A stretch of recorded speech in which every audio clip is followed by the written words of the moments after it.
Bu dəqiqə indi mən girmişəm Milli Onkologiya Mərkəzinə. Yəni ki, mən xahiş elədim ki, mənə maska versinlər xəstə yanına getmək üçün. Deyirlər, balnisada yoxdur. İndi mən məcburam buradan qayıdım, gedim, bir də maska taxım. Amma halbuki, yəni onkoloji xəstələr üçün ümumiyyətlə, kim olur olsun, əməliyyatdan sonra kimin yanına əgər xəstəxanada girirsənsə, maskanın olmağı bu çox bir zəruri haldır. Bu qədər qəlbdən qəlbə. Hələ davam eləyir burada sərgüzəştlərimiz. Hələ əlavə olduqca deyirəm də. Bax, yemək təminatı çox zəif. Həkim pasiyentə deyir ki, sən yumurta yeməlisən. Halbuki həmən o yumurtanı verən burada yoxdur. Baxın, yəni xəstəxanada hər pasiyentə bu cürlə kateter vurulur. Yəqin ki, bilirsinizlər, düzdür. Sonra da zəruriyyət əsasında ora müəyyən sistemlər qoşulur. Bu cürəbəcür ola bilər, ringer ola bilər, natrixlar ola bilər, yəni vitaminlər vururlar, hətta sistem vasitəsilə müəyyən antibiotiklar da vura bilərlər, hər bir şey. Halbuki, bax, məsələn, həmən pasiyent, özünü göstərmirəm, amma indi mənə inanırsınız, bilirsizlər.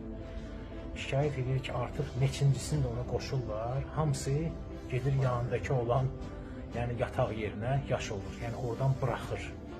Halbuki gəlib o ilə maraqlanan yoxdur, bu deməkdir ki, boşuna gedir. Bu dəqiqə onu vurulan həmən o sistemlər. Bir də ki, qutaranda da gəlib çarpan yoxdur. Veya mən buradaydım, özüm bunların üstünə düşdüm.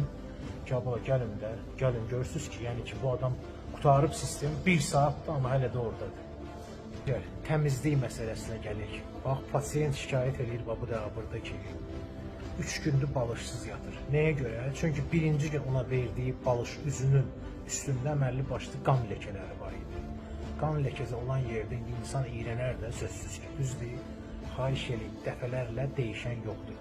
Axır ki, özü gedib burada tapıb, təsəvvür edirsiniz, əməliyyatdan sonra adam özü gezə bilməyə gedib tapıb ki, burada harada o təsərrüfat işlərinə baxan var, orada da bir dənə rus arvad oturmuşdu, sağ olsun. Yəni dəyişib, verib buna həmən o balış üstünü. Yəni ümumiyyətlə təmizlik işləri gördüyümüz kimi biabırçılıq bir vəziyyətdədir. Hələ ən əsas tərəf gördünüzdür, yəni ki, bu dəqiqə hal-hazırda həmçinin təmir işləri gedir.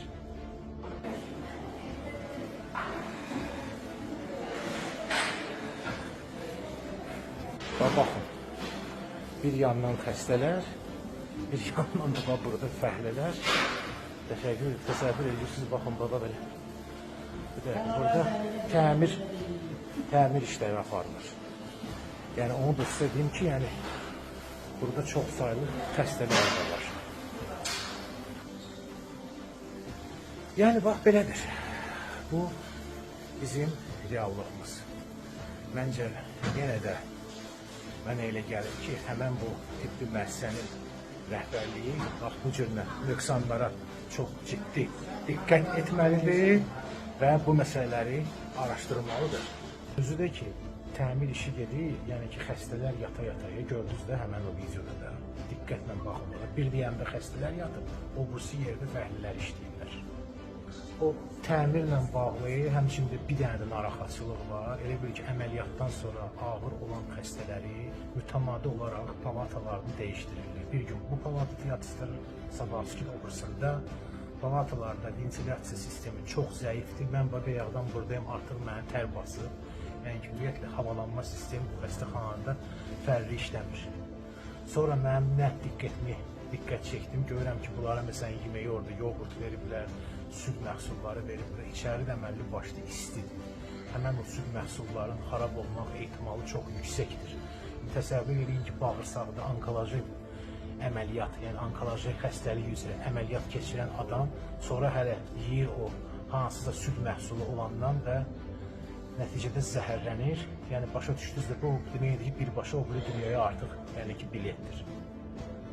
Zəruri prosedurlar hansı ki baş verməlidir. Məsələn, bax bu stoma adlı bir əməliyyat keçirilir xəstə. Bunun elə bir ki, bağırsağının bir hissəsi qarın lahiyyəndən çıxarılır kənara. O yer mütəmadi olaraq yuyulmalıdır, təmizlənməlidir, eləmirlər. Yəni müəyyən pul, yəni verməsən eləmirlər. Pul verirsən, yenə vururlar. pul vermirsən eləmirlər. Bu mən dediklərim hamısı yenə də xatırlatmaq istəyirəm ki, baş verir Milli Onkologiya Mərkəzində. Yəni ki, bu cür dərəbeylik, biabırçılıq burada baş verir. Hə, çıxdım nəhayət ki, bu Milli Onkologiya Mərkəzində. Açığı desəm, yəni aydın məsələdir ki, bir normal bir insan kimi mənə də xoş deyil bura gəlmək. Çünki vaxtıyken o qədər çəkmişəm ki, düzdür, mən çəkməmişəm. Rəhmətli anam çəkib buradan. İndi bir də durdum, gəldim bura. Lazım gəlsə 100 dəfə də gələrəm. Yaxın dostlarım üçün, yaxın yoldaşlarım üçün.